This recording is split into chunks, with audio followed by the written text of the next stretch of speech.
देश की राजधानी दिल्ली में हम जहां भी जाते हैं हमारी गाड़ी का पीछा किया जाता है, यानी हमारी रेकी हो रही है। हमारे करीबी सहयोगी को पुलिस ने उठा लिया और उन्हें मानसिक तथा शारीरिक रूप से गंभीर प्रताड़ना दी जा रही है। यह कहना है जलवायु कार्यकर्ता सोनम वांगचुक की पत्नी का, जिन्होंने पूरी दुनिया में भारत का नाम रोशन किया। मैग्सेसे अवार्ड से लेकर रोलेक्स अवार्ड तक लेकर आए। जिस व्यक्ति को सिराखों पर बिठाना चाहिए था, उन्हें किस किस तरीके से भारत का लोकतंत्र प्रताड़ित कर रहा है, खुली आंखों से देख लीजिए। भारत की सेना को ठंड से बचाने के लिए जिस साइंटिस्ट ने स्पेशल टेंट का आविष्कार किया, उनकी पत्नी को आज कहना पड़ रहा है कि क्या भारत में लोकतंत्र बचा है? क्या यही लोकतंत्र होता है? अपने पति की गिरफ्तारी के खिलाफ उन्होंने सुप्रीम कोर्ट का दरवाजा खटखटाया है। हैबियस कॉर्पस के तहत गई हैं। ये हैबियस कॉर्पस क्या है, एकदम आसान भाषा में समझेंगे। बात ये भी करेंगे कि जब भी कोई ऐसा मामला आता है तो हमारे देश की सबसे बड़ी अदालत सन्नाटा क्यों मार जाती है। जिस सुप्रीम कोर्ट के जजों के पास भाजपा नेताओं के पास जाके हलवा पूड़ी चापने का टाइम होता है, भाजपा नेताओं के साथ टूर करने का टाइम होता है, उनके पास लोकतंत्र संबंधी चीजों को देखने के लिए टाइम क्यों नहीं होता। आपको बता दें कि सोनम वांगचुक के एक बड़े प्रशंसक ने गिरफ्तारी के बाद और लद्दाख में जो हुआ उसके बाद खुद अपना जीवन समाप्त कर लिया है। इतने व्यथित हो गए थे इस देश की सत्ता की कार्रवाइयों को देखकर। कौन थे ये, उनकी भी पूरी कहानी पर बात करेंगे। एक पत्रकार जिसने सोनम वांगचुक को डीप स्टेट का हिस्सा बताया था, यानी देश के खिलाफ बताया था, वो किस तरीके से नतमस्तक होकर सोनम वांगचुक से माफी मांगता है, वो भी देखेंगे। कैसे अपना जीवन राष्ट्र के प्रति खपा देने वाले सोनम वांगचुक की पत्नी का दिल्ली में पीछा हो रहा है, इन सब पर तो चर्चा करेंगे ही। उधर सुप्रीम कोर्ट की एक महिला जज ने मोदी सत्ता को और तमाम सरकारों को जबरदस्त आईना दिखाया है और कहा है कि देश का पैसा, देश के संसाधन हवा में मत उड़ाइए। इन दोनों ही मामलों पर एकदम तगड़ी वाली चर्चा करेंगे, मगर उससे पहले आप सभी से एक छोटी सी अपील है। पहली बार है तो चैनल को सब्सक्राइब करके घंटी बजा दीजिए टन से। हर एक वीडियो को लाइक और शेयर करना जरूरी होता है, तभी आपका चैनल मजबूत होगा। इसके अलावा आपको मालूम है कि हम किसी धरना सेठ या राजनीतिक दल के दम पर नहीं चलते, तभी खुल के आपके मुद्दों पर बात हो पाती है। हमारा काम पसंद आता हो तो इसके QR कोड या फिर मोबाइल नंबर का प्रयोग करते हुए जो भी हो सके आर्थिक सहयोग भेजने का प्रयास जरूर करें। अब सबसे पहले बात कर लेते हैं सोनम वांगचुक की। उनकी पत्नी ने सुप्रीम कोर्ट का रुख किया है और हैबियस कॉर्पस यानी बंदी प्रत्यक्षीकरण याचिका लगाया है। सबसे पहले तो ये जानिए कि इसका मतलब क्या होता है। दरअसल हैबियस कॉर्पस लैटिन भाषा का शब्द है और इसका मतलब होता है कि जो बंदी है उसे सामने लाइए, यानी सशरीर उनको दिखाइए। ऐसे समझिए कि यदि किसी व्यक्ति को गैर कानूनी ढंग से गिरफ्तार किया गया है या हिरासत में रखा गया है तो अदालत के पास ये पावर है कि वो उस व्यक्ति को तुरंत कोर्ट के सामने पेश करने का आदेश दे सकती है। यानी पुलिस ने जिसे उठाया है उनके साथ कैसा व्यवहार हो रहा है, वो ठीक हालात में है कि नहीं, ये सब कुछ जानने में ये अधिकार कारगर है। मगर यदि सुप्रीम कोर्ट या कोई भी अदालत आदेश दे तो ध्यान रखिएगा, अनुच्छेद 32 और 226 के तहत यह अधिकार हर नागरिक को मिलता है। कोई भी व्यक्ति, परिवार के लोग या दोस्त हाई कोर्ट या सुप्रीम कोर्ट में हैबियस कॉर्पस यानी बंदी प्रत्यक्षीकरण रिट दायर कर सकते हैं और यदि अदालत आदेश देती है तो पुलिस को अदालत के सामने पूरी जानकारी रखनी होती है। मगर सबसे ज्यादा चिंताजनक बात यह है कि सोनम वांगचुक की पत्नी डॉक्टर गीतांजलि से गिरफ्तारी के दिन ही वादा किया गया था कि बहुत जल्द आपसे बात करवाएंगे, पूरी जानकारी देंगे। मगर डॉक्टर गीतांजलि का कहना है कि आज लगभग एक सप्ताह होने के बाद भी अभी तक सोनम वांगचुक के स्वास्थ्य के बारे में, उनके हालात के बारे में और नजरबंदी के कारणों के बारे में कोई जानकारी नहीं दी गई। सुप्रीम कोर्ट का रुख करने की खबर 3 अक्टूबर की है और लाइव लॉ लिख रहा है कि दशहरा की छुट्टियों के बाद यानी 6 अक्टूबर को सुप्रीम कोर्ट खुलने पर इस मामले पर तत्काल सुनवाई हो सकती है। यानी सीधे सीधे भाषा में कहें तो देश के इतने जिम्मेदार व्यक्ति पर, इतने महत्वपूर्ण व्यक्ति पर मामला है। 1 हफ्ते से वो अंदर है, किस कारण है नहीं पता, तबीयत कैसी है किसी को नहीं पता, क्योंकि वो 15 दिनों से अनशन पर थे और सुप्रीम कोर्ट छुट्टी पर है। वरिष्ठ पत्रकार डॉक्टर मुकेश कुमार ने लिखा है कि उम्मीद करना चाहिए कि अर्नब जैसे घटिया पत्रकार के लिए आधी रात को सुनवाई करके तुरंत राहत देने वाला सुप्रीम कोर्ट सोनम वांगचुक की पत्नी गीतांजलि की याचिका पर तुरंत सुनवाई करेगा और राहत भी देगा। याद दिलाने की जरूरत है कि अर्नब के मामले में कुछ भी गंभीर नहीं था, सिवाय इसके कि वे सत्ता की गोदी में खेलने वाले लाडले पत्रकार थे। सीधे सीधे शब्दों में कहें तो दलाल है। जबकि सोनम वांगचुक का मामला बहुत ही वास्तविक और जरूरी है। उन्हें न केवल गिरफ्तार किया गया है बल्कि राष्ट्रीय सुरक्षा कानून की धाराएं भी उन पर लगाई गई हैं। ये मोदी सरकार के द्वारा सत्ता के दुरुपयोग का ज्वलंत उदाहरण है। जरा सोचिए ये बात कितनी गंभीर है कि अर्नब गोस्वामी जैसा व्यक्ति जो दिन रात भारत में नफरत की आग लगाता है, जो आदमी दिन रात झूठ बोलता है और सत्ता की चाटुकारिता करता है, उसके लिए देश की अदालत ने आधी रात को सुनवाई की और राहत दे दिया। मगर सोनम वांगचुक के मामले में उम्मीद जताई जा रही है कि दशहरा की छुट्टी के बाद तुरंत सुनवाई हो सकती है। हाल ही में हमने आपको दिखाया था गुजरात में एक मुस्लिम नौजवान के साथ पुलिसिया ज्यादती का मामला था। लड़के को अमानवीय टॉर्चर दिया गया था, मगर सुप्रीम कोर्ट से खबर आई कि अभी जज साहब के पास टाइम नहीं है और उसी दौरान सुप्रीम कोर्ट के ढेर सारे जज इकट्ठा होकर चीफ जस्टिस गवाई की अगुवाई में राजस्थान घूमने गए थे।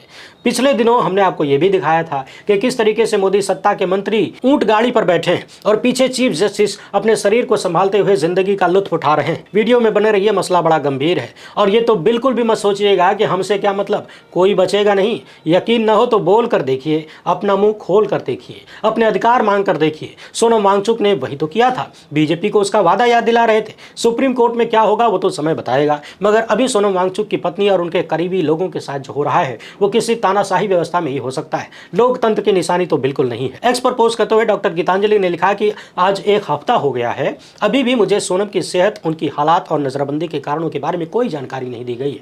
मीडिया से बात करते हुए उन्होंने कहा कि दिल्ली में हर जगह मेरा पीछा हो रहा है। सोचिए, ये भारत की राजधानी का हाल है।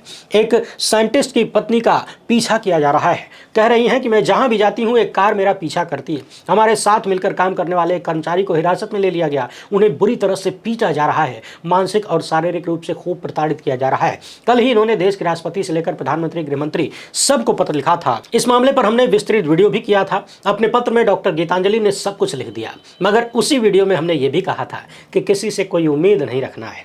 प्रधानमंत्री और गृहमंत्री ही तो सब कुछ कर रहे हैं, सवालों से तकलीफ तो उन्हीं को है और राष्ट्रपति महोदया एकदम स्वतंत्र हैं, सब कुछ अपनी मर्जी से करते हैं, आपको पता तो है ही।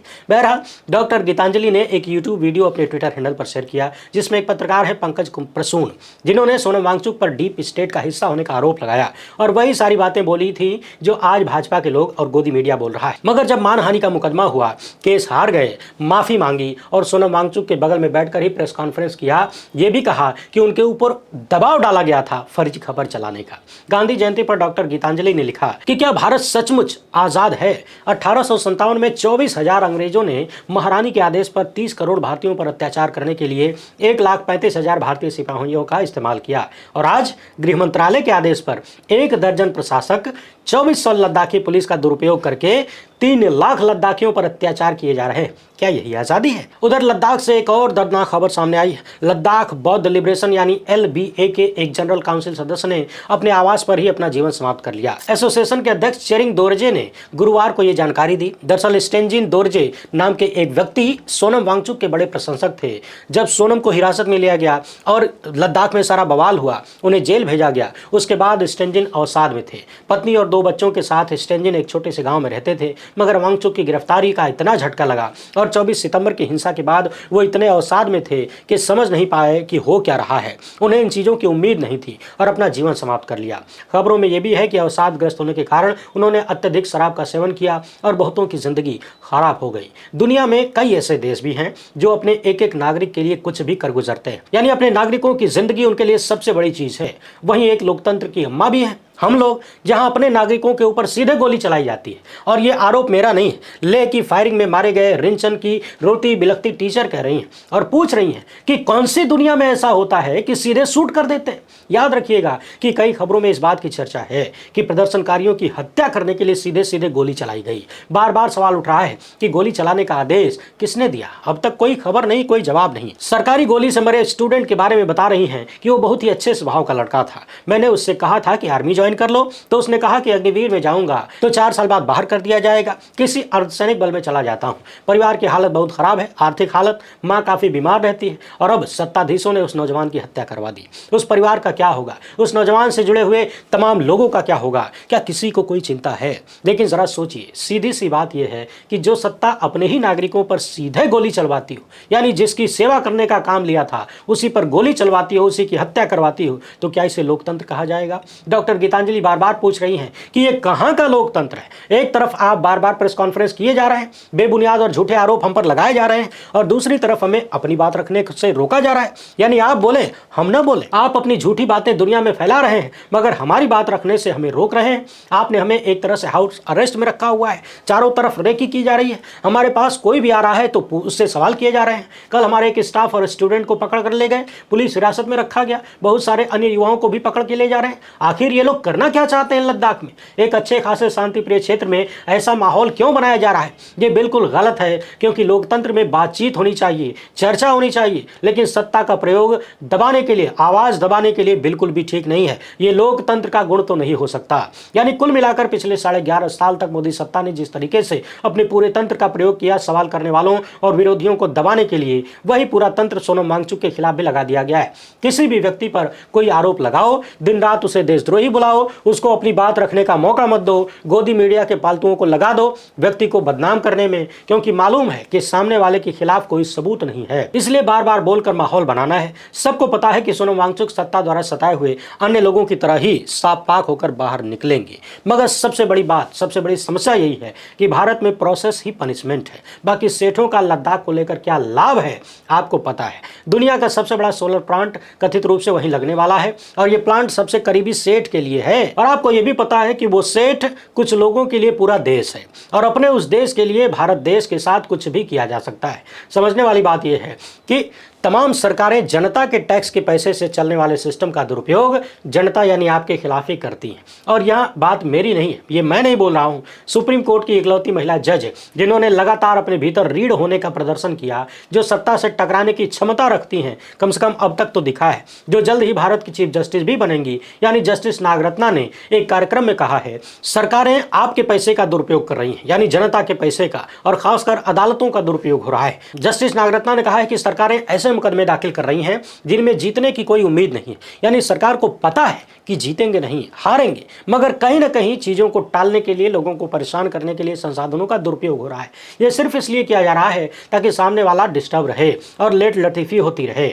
जीते हारे उससे कोई मतलब नहीं है। मगर समझने वाली बात यह है कि सरकार जब कोई मुकदमा लड़ती है तो उसमें देश का खर्चा होता है, यानी जनता का, आपका टैक्स का पैसा खर्च होता है। नागरत्ना ने कहा कि सरकार को इस मामले में अपनी सोच बदलने की जरूरत है, बातचीत करके मिल बैठकर हल निकालने की तरफ देखना चाहिए। केवल मुकदमेबाजी से काम नहीं चलेगा। बातचीत करेंगे तो फैसला जल्दी होगा, पैसे भी कम खर्च होंगे और रिश्ते भी खराब नहीं होंगे। जस्टिस नागरत्ना ने कहा कि हर विवाद एक जैसा नहीं होता, इसलिए हर क्षेत्र के लिए अलग अलग विशेषज्ञ मीडिएटर होने चाहिए, यानी बातचीत के जरिए मामलों को सुलझाना चाहिए, मध्यस्थों पर ध्यान दिया जाए। साथ ही उन्होंने कहा कि जैसे पर्यावरण या जलवायु का मामला है तो उससे जुड़ी हुई समस्याओं के लिए ग्रीन मीडिएटर्स होने चाहिए जो पर्यावरण कानूनों के बारे में जानते हों।